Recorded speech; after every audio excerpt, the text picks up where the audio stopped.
وہ گنگناتے ہیں، پڑھتے کچھ بھی نہیں ہیں، اس طرح کرتے ہیں۔ بعض لوگ غلط پڑھتے ہیں اور بہت اسپیڈ میں پڑھتے ہیں، جس اسپیڈ میں پڑھتے ہیں غلطیاں ہوتی ہیں۔ بسم اللہ الرحمن الرحیم، اس طرح پڑھتے جاتے ہیں، جلدی جلدی میں پڑھتے ہیں۔ بعض لوگوں کو پڑھنا آتا ہی نہیں ہے، غلط ہی پڑھتے ہیں، حرام ہے، غلط نہ پڑھیں۔ آپ ایک آیت پڑھیں، صحیح پڑھیں، سیکھیں۔ جب آپ کو پتہ ہے کہ نہیں آتا، صرف وہ غلطیاں معاف ہیں جو آپ لا علمی میں، جو آپ کو پتہ نہیں آپ پڑھتے ہیں، جان بوجھ آپ کو پتہ ہے کہ میرے قراءت صحیح نہیں، کس وجہ سے قرآن پڑھنا ہے؟ کیونکہ وہاں پہ کھانا ملتا ہے، مراقن غذائیں ہوتی ہیں، جائیں وہاں پہ پلاؤ ہے مثلا، بہت جانا ہے، ہم جا رہے ہیں قرآن خانے، بچیوں کو دے دیتے ہیں، بچوں کو دیتے ہیں، صحیح نہیں پڑھتے۔ اس وجہ سے قرآن ہمارے معاشرے میں کارآمد نہیں ہے۔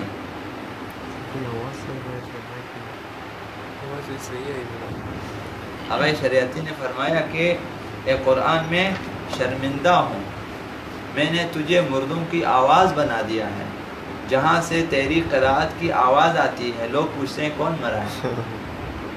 یعنی قرآن کی آواز سے لوگ اندازہ کہ کوئی مرا ہے، یعنی گویا تو مردوں کے لیے آیا تھا نہ زندوں کے لیے۔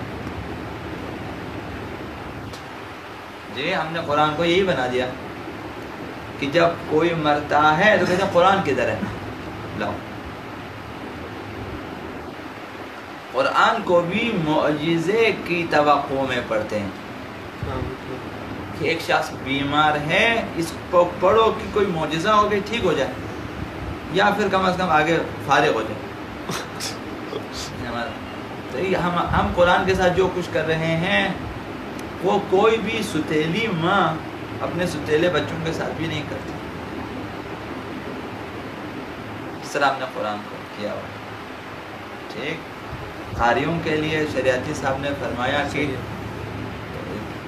بعض لوگوں نے کوشش کی ہے کہ کئی آیتوں کو ایک ہی سانس میں پڑھے، اور مجھے ایسا لگتا ہے کہ یہاں مقابلہ نفس ہے، کہ قرآن نفس کا مقابلہ کر رہے ہیں کہ لوگ کہتے ہیں تمہاری سانسیں لمبی ہے میری، وہ دیکھنا ہو۔ بعض لوگوں نے مثلا چاول کے دانوں پہ لکھا اور میوزیم میں رکھا، بعض نے سب سے چھوٹے سائز میں لکھا، بعض نے سب سے بڑے سائز میں لکھا۔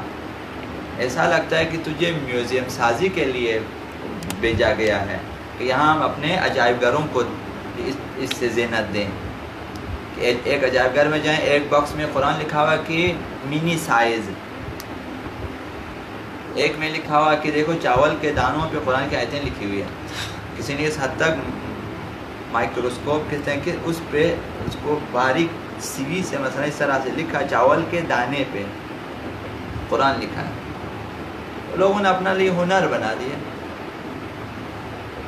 وہ جو مطالب قرآن ہیں، وہ جو احکام قرآن ہیں، وہ جو ضابطۂ حیات ہیں، وہ جس میں ہدایت ہے آپ کے لیے، جس میں آپ کی رہنمائی ہے، جس میں آپ کی تربیت ہے، جس میں آپ کا معراج ہے، جس میں آپ کی سعادت ہے، جس میں آپ کی جنت ہے، وہ تمام باتیں بالائے طاق مقفل ہم نے قرآن کے ساتھ لکھا۔ تو ہمارے یہاں جو قرآن خوانیاں ہیں اس میں بیشتر گناہ کے پہلو زیادہ ہیں۔ یعنی قرآن خوانی پہ نہ جائیں ہم لوگ، قرآن جائیں، درست قرآن پڑھیں، یعنی سے قرآن خانے جائیں۔ آپ ایک سپارہ پڑھنا چاہتے ہیں، آدھا پڑھنا، درست پڑھیں، صحیح پڑھیں۔ جو آپ نہیں پڑھ سکے وہ آپ بتا دیں جا کر کہ بھائی آدھا سپارہ میرا رہ گیا ہے، یا پہلے سے بتا دیں میں پورا سپارہ نہیں پڑھ سکوں گا۔ بس ابھی بعض مدارس میں کوئٹہ ہی میں یہ نظام شروع ہے کہ مثلا جن دنوں ائمہ علیہ السلام سے منسوب ہوتا ہے، مثلا ان کی ولادت، تو وہ قرآن خوانی رکھتے ہیں، جتنے بھی طلبہ ہوتے ہیں ان میں تقسیم کرتے ہیں کہ فلاں پارہ پڑھیں گے، فلاں فلاں فلاں، پھر وہ بھی اس طرح پڑھتے ہیں کہ ماشاءاللہ سے وہی باتیں وہی ہو گئی۔ تو جس نے پڑھنا ہے درست پڑھیں، کم از کم یہ کہ آپ کے حساب سے غلط نہ ہو، اتنا پڑھیں کہ تلفظ کی ادائیگی کم از کم ہو، ورنہ آپ نہ پڑھیں۔ اب مردوں کے لیے بجائے آپ کے عذاب نہ پہنچے، انہیں مردے تکلیف میں نہ ہو کہ یہ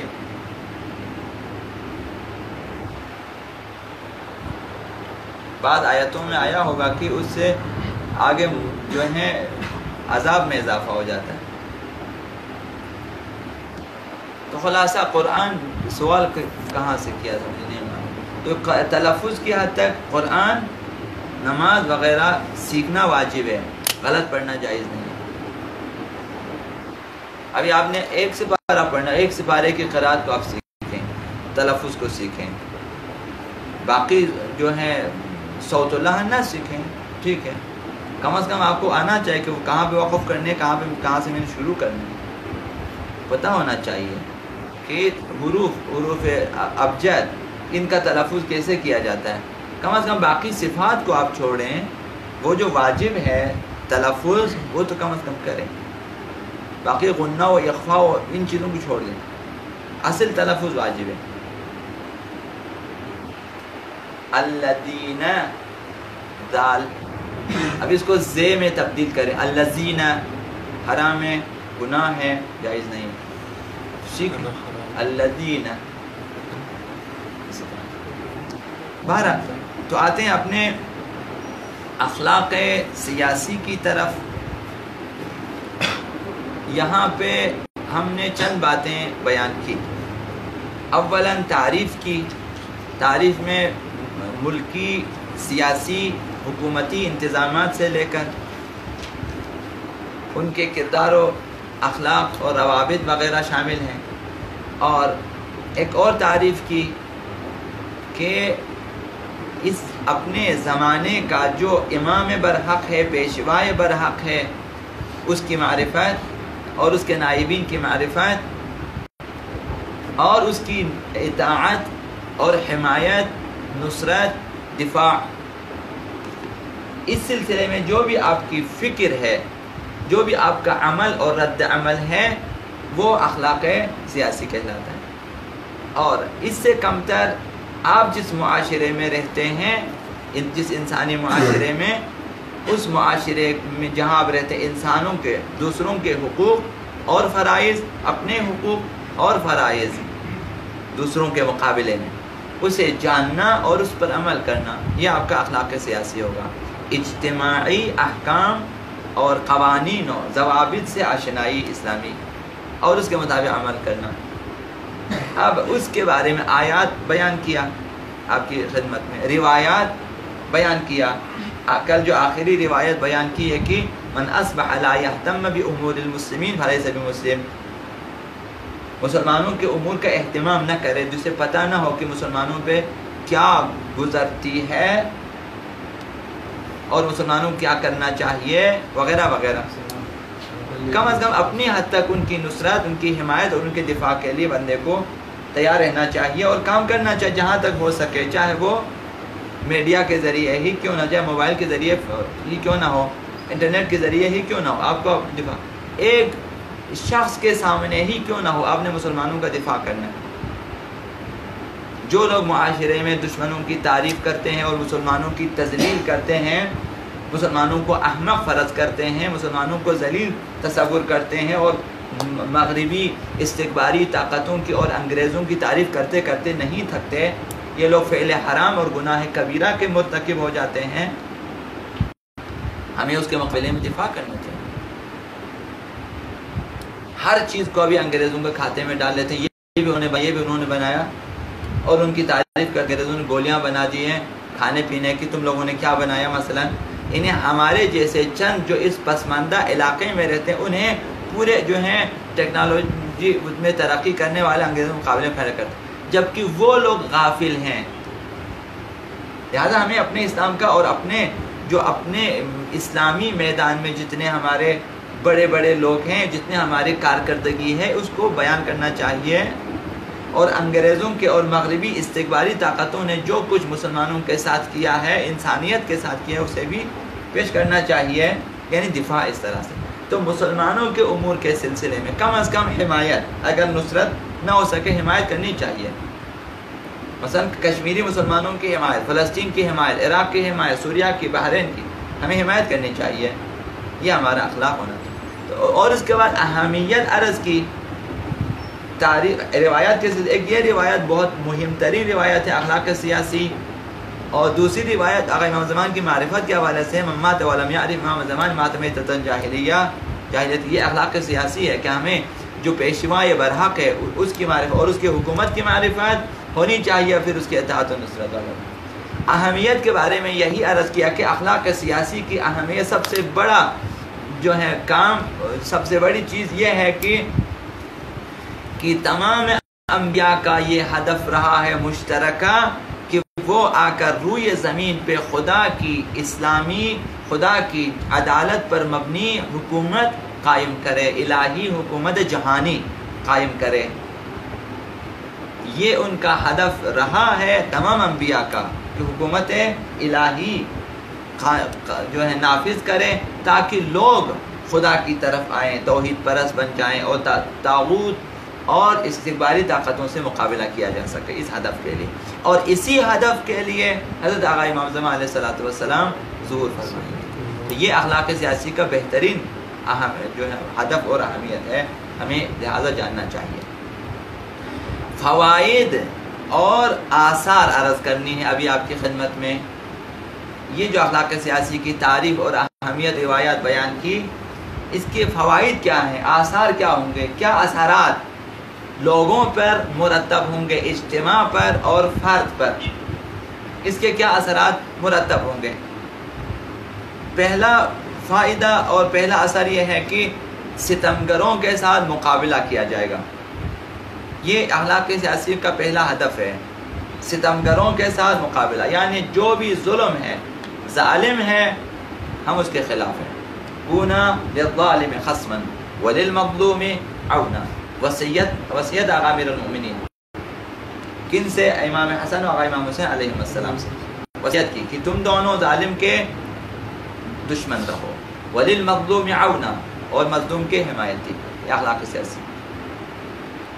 تو سب سے پہلا فائدہ کیا ہے؟ ظالم کا مقابلہ ہوگا، مبارزہ ہوگا، مقابلہ ہوگا۔ ایک جب اخلاق سیاسی ہے تو مقابلہ ہوگا، جن میں یہ اخلاق نہیں ہے وہ مبارزہ نہیں کرتا، کہتے ہیں آرام بیٹھ، کوئی اور آئے جو یہ کام کرے اور تمہیں آزادی دے۔ ایک دو، مظلوم کا دفاع۔ اخلاق سیاسی میں فائدہ یہ ہے کہ مظلوم کا دفاع ہوگا۔ اچھا فائدہ ہے کہ جو بھی مظلوم ہو، چاہے وہ نان مسلم کیوں نہ، ہمیں اس کا دفاع کرنا چاہیے کہ مظلوم کی حمایت ہونی چاہیے کہ یہ مظلوم ہے، اس پہ ظلم نہیں ہونا چاہیے، یہ ظلم نہیں ہونا چاہیے۔ آقا امیر المؤمنین علی بن ابی طالب علیہ الصلوۃ والسلام انہوں نے فرمایا کہ مجھے 7 اقلیم، 7 بر اعظم دیا جائے، جو کچھ اس کے زمین اور آسمان کے درمیان وہ بھی دیا جائے، یعنی پوری دنیا مجھے دے دی جائے۔ لو اعطیت اقالیم السبع وما تحتها، اقالیم سبعہ مجھے دے دیا جائے اور جو کچھ اس میں ہے وہ بھی دیا جائے، اور اس کے آسمان و زمین میں جو کچھ ہے وہ بھی دیا جائے، اور مجھ سے کہا جائے کہ ایک چونٹی کے منہ سے جو کا چھلکا چھینے، ظلم کرے، کہ ایک چونٹی کے منہ سے جو کا چھلکا چھینے، اس کے عوض مجھے دیں گے 7 اقلیم، 7 بر اعظم، یعنی پوری دنیا، تب بھی میں ما فعلتو، میں نہیں کروں گا۔ اخلاق سیاسی نہیں ہے کہ چونٹی پر بھی ظلم نہیں ہوگا۔ اطراف جمکران میں ایک فقیہ بزرگ، ایک عارف بزرگ ہمارے گئے جو ہیں خلوت کے لیے، مثلا چلہ کاٹنا تھا انہوں نے، جس طرح عرفا وغیرہ ایسے کام کرتے ہیں، مثلا 40 دن، تاکہ صفائے باطن پیدا کریں، خدا کے ساتھ خلوت کرا دنیا۔ سن رہے ہیں؟ کون سن رہے ہیں؟ سب سن رہے ہیں؟ سنیں۔ 40 دنوں کے بعد آئے واپس اب کسی دوست کے گھر، مثلا جنہوں نے دعوت دی افطار کے لیے، چونکہ 40 دن مثلا روزے سے ہیں، اور اس کے بعد خاص دنوں میں فارغ ہو کے آ گئے۔ اب وہاں رومال وغیرہ بچھا کے نماز وغیرہ، کیونکہ 40 دنوں کا تھا، آ گئے، رومال اٹھا کے جیب سے رومال نکالا، بھی کھولا دیکھا اس میں ایک چونٹی ہے، اس میں ایک چونٹی ہے، کہا کہ یہ چونٹی میری غفلت کی وجہ سے یہاں پہنچی ہے، مجھے واپس جمکران جانا ہے، جہاں سے یہ رومال میں نے اٹھایا، جہاں سے چونٹی ہے، میں اس چونٹی کو اسی اپنی جگہ میں علاقے میں پہنچانا ہے۔ کہا کہ آپ کو ہم گاڑی میں پہنچاتے ہیں یا سواری میں؟ کہا نہیں، اس کی سزا یہ ہے کہ میں پیدل جاؤں۔ اب وہ کتنے میلوں کا سفر ہے، پیدل چلے، رومال کو بند کیا، اسی چونٹی کے ساتھ گئے وہاں۔ یعنی جس روح اس قدر لطیف ہو جاتی ہے کہ وہ کسی چونٹی پہ بھی ظلم نہیں کرتا، چونکہ فرزند آقا امیر المومنین ہے، شاگرد آقا امیر المومنین ہے، مثلا مکتب آقا امیر المومنین کے شاگرد ہیں۔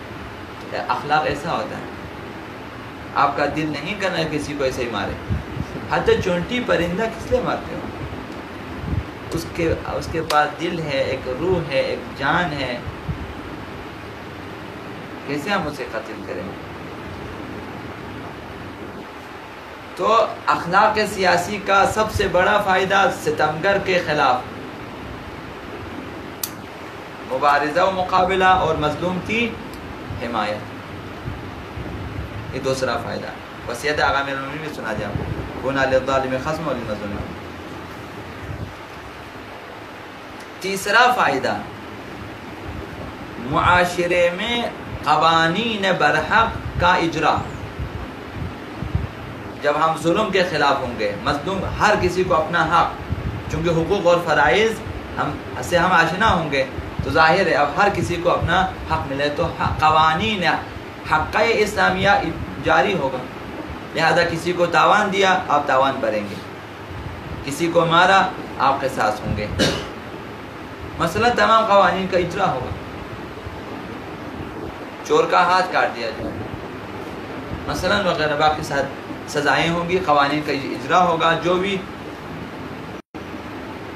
یہ تیسرا فائدہ، قوانین اسلامیہ، قوانین شرعیہ کا اجرا ہوگا۔ چوتھا فائدہ، پیشوایان برحق کی حاکمیت کے لیے زمینہ فراہم ہوگا۔ اب ظاہر ہے قوانین کا اجرا کرنا ہے تو کس نے کرنا ہے؟ ہم خود تو نہیں کر سکتے۔ حاکمیت کا حق علی الاطلاق کس سے حاصل ہے؟ حق کا حاکمیت علی الاطلاق کس سے حاصل ہے؟ خداوند متعال کو حاصل ہے۔ خداوند متعال کی نیابت میں پیغمبر یا امام کو حاصل ہے۔ جہاں امام حاضر نہ ہو، جہاں نبی اور پیغمبر حاضر نہ ہو، وہاں ان کے نمائندے ان کی نیابت میں حکومت کریں گے۔ اب ظاہر ہے تو جو لوگ پیشوایان برحق ہیں ان کی حکومت کے لیے زمینہ فراہم ہوگا۔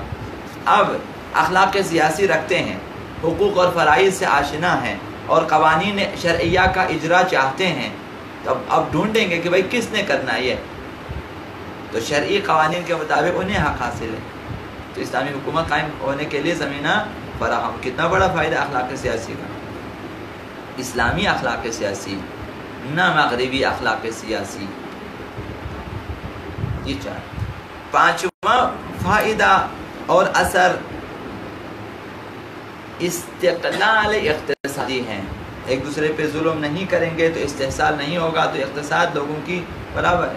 خمس و زکوٰۃ ادا کیا جائے گا تو فقراء کو اپنا حق ملے گا، ہمسایوں کے حقوق ادا کیے جائیں گے تو ہمسایوں کو اپنا حق ملے گا، رشتہ داروں کے اپنے حقوق ادا ہوں گے تو لہٰذا استحکام ہے استقلال اقتصادی، تو معاشرے کی اقتصاد جو ہیں وہ برابر ہوگا۔ سرمایہ دارانہ نظام نہیں ہوگا، یہاں پہ ہر کسی کو اپنا حق ملے گا۔ اور چھٹا فائدہ جو ہے اجتماعی منظم اجتماعی جو ہیں گروہوں کی تشکیل ہوگی، جو کہ مفید ہے۔ اب جب کہ قوانین کے مطابق عمل کرنا ہے، اب ظاہر ہے کہ غریبوں کی مدد کے لیے ایک گروہ تشکیل پائے گا، مثلا ظالموں کے خلاف قیام کے لیے گروہ تشکیل پائے گا، مظلوموں کی حمایت کے لیے تو اچھے گروہوں کی تشکیل ہوگی تاکہ معاشرہ آگے بڑھے۔ اب وہاں پہ چونکہ اقتصادی کام کرنے والے اچھی ٹیمیں وجود میں آئے گی، ایجوکیشن کے میدان میں کام کرنے کے لیے یہ چیزیں آگے۔ ساتواں فائدہ وحدت اور اتحاد ہے۔ اختلاف نہیں اب، چونکہ قوانین شرعیہ حقوق و فرائض جب سب نے سیکھ لیا اور اس کے مطابق عمل کرنا، پھر لہذا وحدت مسلمانوں میں، امت میں اتحاد اور یکپارچگی وجود میں آ جائے گی. اتحاد بڑی بات ہوتی ہے معاشرے میں. اور 8واں فائدہ جو ہے ثروت مسلمین غارت نہیں ہوگی. جب ہم اپنے حقوق و فرائض کے مطابق جب ہماری اقتصاد کو استحکام حاصل ہوگا تو ہم غیروں کو لوٹنے نہیں دیں گے. غیروں کو کیوں لوٹنے دے دیتے ہیں؟ کیونکہ بعض لوگ اب جو ہیں چاہتے ہیں کہ خود استحصال کریں، تو لہٰذا کچھ دوسرے طاقتور گروہوں کو دے دیتے ہیں فنڈ تاکہ وہ غریبوں سے چھین کے ان کو دیں. جب رشوت دے دیتے ہیں تو اقتصاد خراب ہو جاتا ہے. جب ذخیرہ اندوزیاں ہوتی ہیں تو اقتصاد خراب ہو جاتا ہے. جب لوگ اپنے مفاد کی خاطر دوسروں کے بیشتر مفادات کو، اپنے کمتر مفادات کی خاطر دوسروں کے بیشتر مفادات کو نقصان پہنچاتے ہیں، تو اس وقت ہوتا ہے اقتصاد خراب. اپنا 100 روپیہ لینے کے لیے دوسروں کا 1000 روپیہ خرچ دیں. یہ میں نے اپنا گھوڑا یہاں سے لے جانا، لہٰذا اس کے درختوں کو کاٹ لیتے ہیں کہ بھائی ہمارے راستے میں مسئلہ ہے. تو یہ چیزیں، تو لہٰذا غارت مسلمانوں کی ثروت اب غارت نہیں ہوگی، چونکہ عادلانہ تقسیم ہوگی ثروت کی اس معاشرے میں. جو بھی اضافہ ہوگا 5واں حساب نکالیں گے غریب غربا کے لیے. اس کے علاوہ صدقات وغیرہ، جب آپ کا اخلاق کے سیاسی درست ہوگا تو امور مسلمین کے لیے آپ خرچیں گے. جب امور مسلمین کے لیے آپ خرچیں گے اور امور مسلمین کا اہتمام ہوگا تو پھر آپ اپنا سرمایہ غیروں کو کدھر دیں گے؟ 9واں فائدہ جو ہے نفوذ، دشمن کے نفوذ کی راہیں بند ہو جائے گی. دشمن کس طرح اسلامی معاشرے میں نفوذ کرتے ہیں؟ جب مسلمانوں میں 2 نمبر کے لوگ زیادہ ہوتے ہیں تب دشمن نفوذ کرتا ہے. وہ دشمن کے لیے کام کرتے ہیں. جب دشمن پیسے دیں لے لیتے ہیں اور کام کرتے ہیں. جب ہم لوگ رشوت نہیں لے لیں گے تو دشمن کے لیے کام بھی نہیں کریں گے. اب جب اخلاق سیاسی ہے تو مسلمانوں کے تسلط کے لیے کام کریں گے، نہ غیروں کے تسلط کے لیے. تو مغرب کے تسلط کے لیے پھر ہم کام نہیں کریں گے. یہ فائدہ ہوگا چونکہ دشمن اس طرح ہمارے پاس آ جاتے ہیں. ہمارے پاس لوگوں کو خرید لیتے ہیں اور ان کے ذریعے چاہتے ہیں کہ معاشرے میں بدامنی پھیلے، پھر وہ امن کے نام پہ آ کر دوبارہ حملہ کر لیتے ہیں وغیرہ وغیرہ. بہرحال جب ہمارا اخلاق سیاسی درست ہوگا، الہی ہوگا، امام زمانی ہوگا، علوی ہوگا، حسینی ہوگا، کبھی بھی ہم دشمن کو قبول نہیں کریں گے، دشمن کو آنے نہیں دیں گے. تو لہذا دشمن کے نفوذ کی راہیں بنو، جو کہ بصیرت پیدا ہو جاتی ہے ہمارے اندر، معرفت پیدا ہو، اور حکومت اسلامی تشکیل پائے گی اور حکومت عدل جہانی الہی کے لیے زمینہ فراہم ہوگی. جب حکومت اسلامی قائم ہوگی مختلف ممالک میں، مختلف سرزمینوں پہ، تو یہ تمام ممالک مل کر حکومت واحد جہانی الہی کے لیے کام کریں گے. تو آقا امام زمان کے ظہور کے لیے اور اہل بیت کے ظہور کے لیے، ان کی حکومت کے لیے بھی زمینہ فراہم ہوگا. 12واں فائدہ کیا ہے؟ مستضعفین کا دفاع کیا جائے گا اور مظلوموں کا دفاع کیا جائے گا، چاہے وہ مسلمان یا غیر مسلم، ان کے دفاع کے لیے ہم لوگ کام کریں گے. تو یہ ہوگا خدائی اہداف اس طرح سے پورے ہوتے ہیں. تو یہ بہت بڑا فائدہ ہے. انشاءاللہ العزیز کل شب جمعہ ہے، پرسوں انشاءاللہ راہ تحصیل اخلاق سیاسی وہ انشاءاللہ بیان کریں گے. اور محمد و آل محمد صلی اللہ علیہ وسلم.